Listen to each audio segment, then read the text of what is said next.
Hello जी, राधे राधे जी। कैसे हैं आप सब। आज की हमारी कहानी है देव उठनी एकादशी। तो आइए हम शुरू करते हैं अपनी कहानी। एक राजा के राज्य में सभी लोग एकादशी का व्रत रखते थे।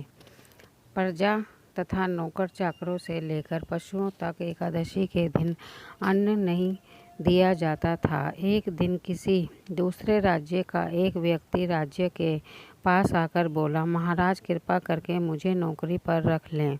तब राजा ने उसके सामने एक शर्त रखी कि ठीक है, रख लेता हूँ, किंतु रोज तो तुम्हें खाने को सब कुछ मिलेगा, परंतु एकादशी को अन्न नहीं मिलेगा। उस व्यक्ति ने उस समय हाँ कर ली, पर एकादशी के दिन जब उसे फलाहार का सामान दिया गया तो वह राजा के सामने जाकर गिड़गिड़ाने लगा, महाराज इससे मेरा पेट नहीं भरेगा, मैं भूखा ही मर जाऊंगा, मुझे अन्न दे दो। राजा ने उसी शर्त की बात याद दिलाई, पर वह अन्न छोड़ने को राजी नहीं हुआ। तब राजा ने उसे आटा, दाल, चावल आदि दिए।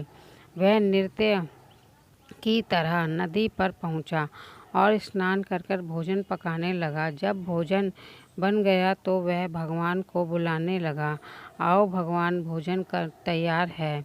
उनके बुलाने पर पीताम्बर धारण किए भगवान चतुर्भुज रूप में आ पहुँचे तथा प्रेम से उसके साथ भोजन करने लगे। भोजन आदि करके भगवान अंतर्ध्यान हो गए। 15 दिन बाद अगली एकादशी को वह राजा से कहने लगा कि महाराज मुझे दुगना सामान दीजिए। उस दिन तो मैं भूखा ही रह गया।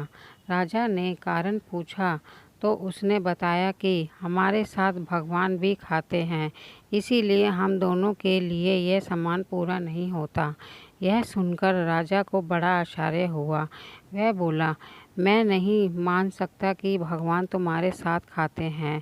मैं तो इतना व्रत रखता हूँ, पूजा करता हूँ, पर भगवान ने मुझे कभी दर्शन नहीं दिए। राजा की बात सुनकर वह बोला, महाराज यदि विश्वास ना हो तो साथ चलकर देख लें।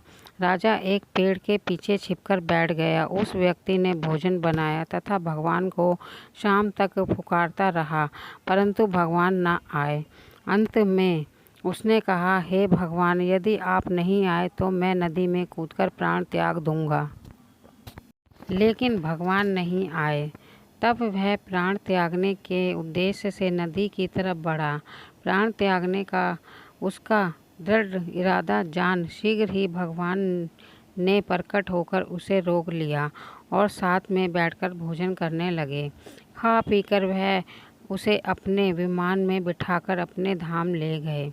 यह देख राजा ने सोचा कि व्रत उपवास से तब तक कोई फायदा नहीं होता जब तक मन शुद्ध ना हो। इससे राजा को ज्ञान मिला। वह भी मन से व्रत उपवास करने लगा और अंत में स्वर्ग को प्राप्त हुआ। देव उठनी एकादशी की दूसरी कथा। एक राजा था, उसके राज्य में प्रजा सुखी थी। एकादशी का कोई भी अन्न नहीं बेचता था, सभी फलाहार करते थे। एक बार भगवान राजा की परीक्षा लेनी चाहिए। भगवान ने एक सुंदरी का रूप धारण किया तथा सड़क पर बैठ गए। तभी राजा उधर से निकला और सुंदरी को देख चकित रह गया।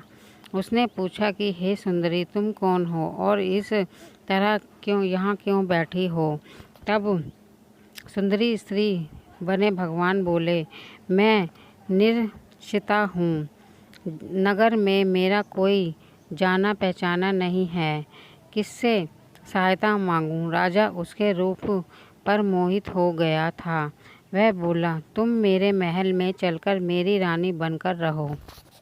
सुंदरी बोली, मैं तुम्हारी बात मानूंगी, पर तुम्हें राजा का अधिकार मुझे सौंपना होगा।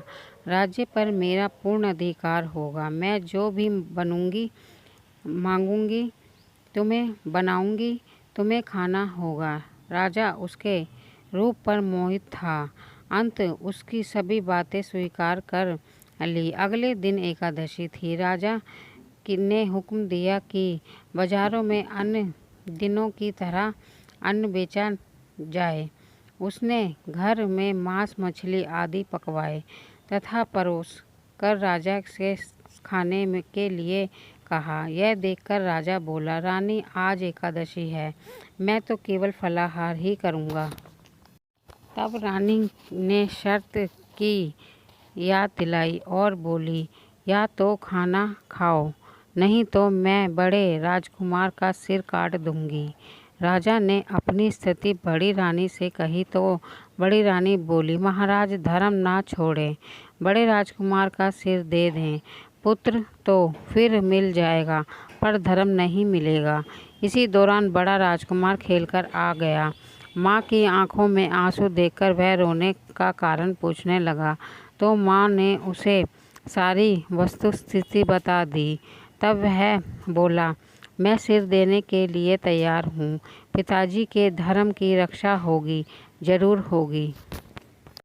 राजा दुखी मन से राजकुमार का सिर देने को तैयार हुआ तो रानी के रूप से भगवान विष्णु ने प्रकट होकर असली बात बताई। राजन, तुम इस कठिन परीक्षा में पास हुए।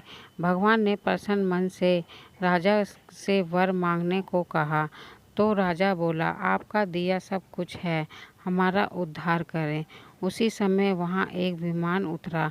राजा ने अपना राज्य पुत्र को सौंप दिया और विमान में बैठकर परम धाम को चला गया। ये थी एकादशी एंड देव उठनी एकादशी व्रत कथा।